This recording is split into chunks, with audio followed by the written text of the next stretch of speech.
بسم اللہ الرحمن الرحیم۔ سامعین، انسان کو حیوان ناطق بھی کہا جاتا ہے۔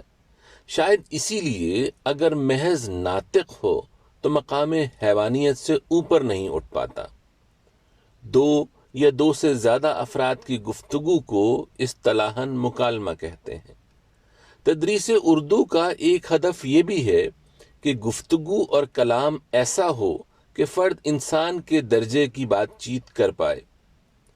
جبھی نصاب میں مکالمہ نگاری سکھائی جاتی ہے۔ 10 نمبر کا یہ سوال آپ کو امتحانی کامیابی ہی کی طرف نہیں لے کر جاتا، بلکہ زندگی کے ایک بنیادی ہنر سے آشنا بھی کرواتا ہے۔ آئیے بات شروع کرتے ہیں۔ امتحانی ضرورت کے تحت مکالمہ صرف 2 افراد کے درمیان گفتگو کی تحریری شکل ہے۔ اس میں ایک آدھ بات کے لیے کسی تیسرے فرد کو بھی شامل کیا جا سکتا ہے، جبکہ بنیادی مکالمے کی اساس 2 ہی افراد کو بنایا جائے گا۔ آغاز مکالمہ میں عنوان کے ذریعے واضح کر دیجئے کہ یہ گفتگو کن 2 کرداروں کے مابین اور کس موضوع پر ہے۔ مقام گفتگو مکالمے کے لب و لہجے پر بھی اثرات مرتب کرتا ہے۔ اسی لیے آغاز کلام سے پیشتر بریکٹس میں دونوں کرداروں کا مختصر تعارف اور مقام مکالمہ کی وضاحت تحریر میں سہولت پیدا کرتی ہے۔ اس سے قبل لفظ پس منظر لکھنا قطعی ضروری نہیں، بلکہ اضافی ہے۔ آپ کا انداز خود ہی بول اٹھے گا کہ یہ پس منظر ہے۔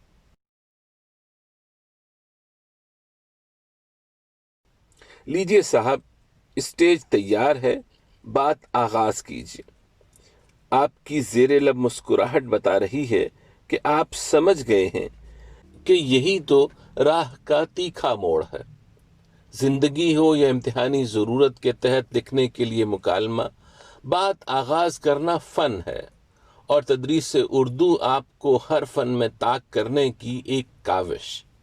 کوئی شک نہیں کہ عموماً ہم السلام علیکم کے ذریعے ہی گفتگو آغاز کرتے ہیں، پر یہ یاد رہے کہ یہ آغاز کلام ہے، آغاز مکالمہ نہیں، اور ابتدائی چند جملے اتنے فطری ہوں کہ بات فوراً مطلوبہ موضوع کی طرف مڑ جائے، موڑنی نہ پڑے۔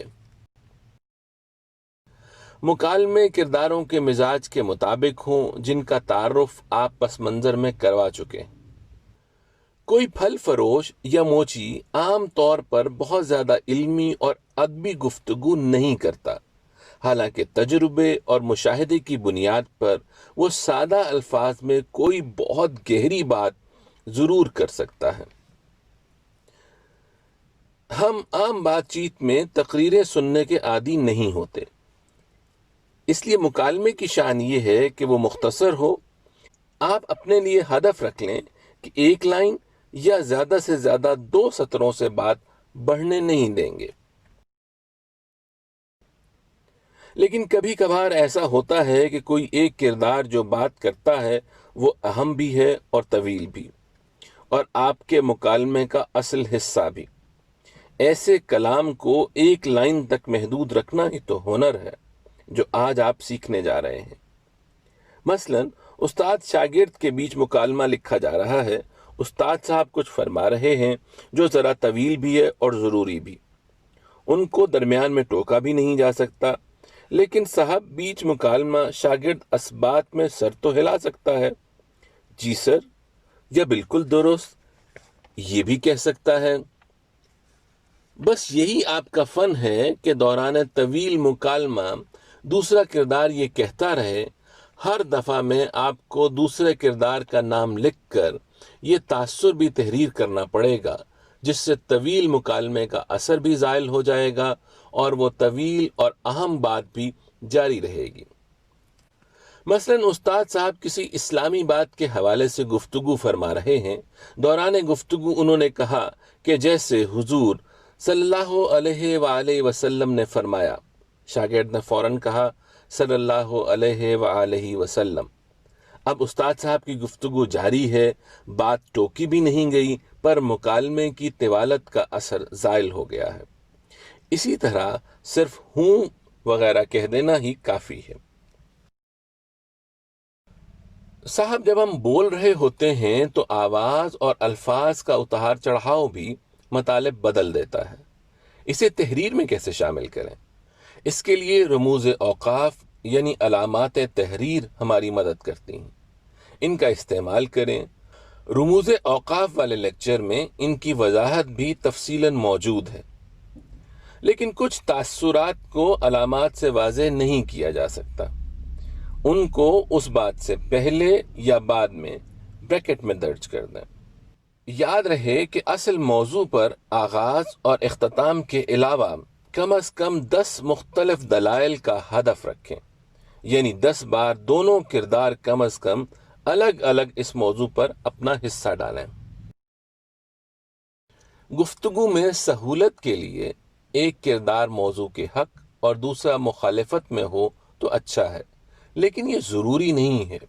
گفتگو کا انداز فطری اور مہذب ہو، شائستگی زندگی میں ہو یا امتحانی ضرورت کے تحت لکھے جانے والے مکالمے میں، خوبصورتی میں اضافے کا باعث بنتی ہے. لیکن ذہن میں رکھیے کہ شائستگی مشکل اور ادبی اصطلاحات کے استعمال کا نام نہیں. کرداروں کی مناسبت سے بات کو فطری رہنے دیں.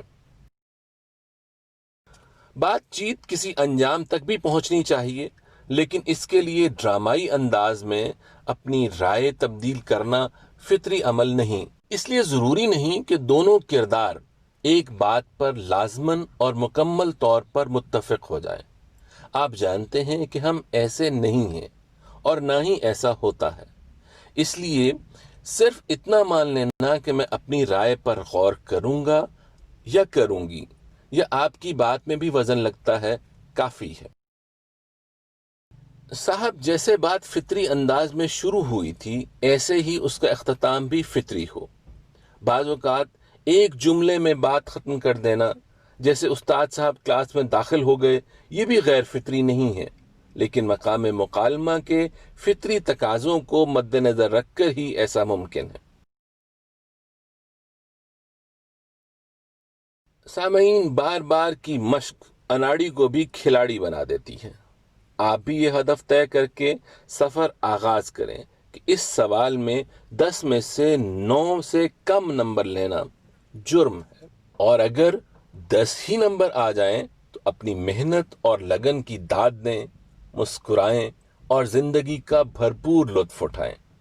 فی امان اللہ.